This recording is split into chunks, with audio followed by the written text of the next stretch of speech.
उकड काढली तांदूळाच्या पिठाची आणि आता त्याचं मोदक वळटी.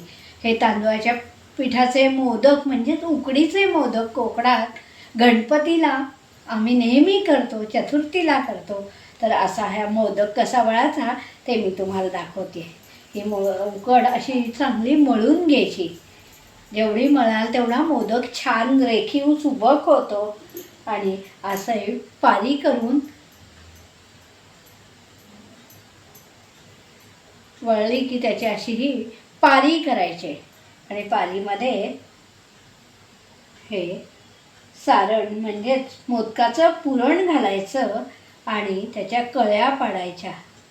1 2 3 4 5 6 7 8 आणि 9.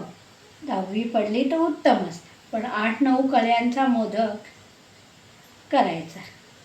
ह्या सगळ्या पाकळ्या किंवा कळ्या एकत्र घ्यायच्या आणि त्याचा हा सुंदर मोदक होतो.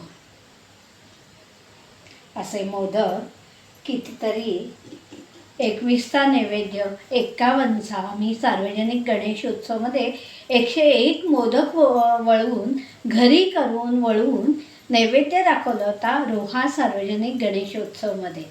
तर असे वळवून घेतले मोदक की ते मोदक पत्रात वाफळवून घ्यायचे. हे मोदक पत्र तांब्याचं असतं खरं आणि त्यात मोदक छान वाफळले जातात. खाली केळीचं पान घालायचं असतं.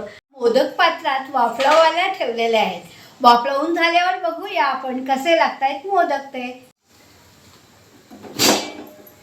तर असे हे तयार आहेत वाफळलेले मोदक. असे हे मोदक तयार आहेत. त्याच्यावर उकडीचे आम्ही फोडून मोदक त्याच्यावर तुपाची धार घालायची असते. फोडून तूप घातलेत. तर हे कसे झालेत मोदक ते नक्की सांगा. तुम्ही पण मोदक फोडून तूप घालून खाता का? खात असेल तर नक्की मला कमेंट करून कळवा.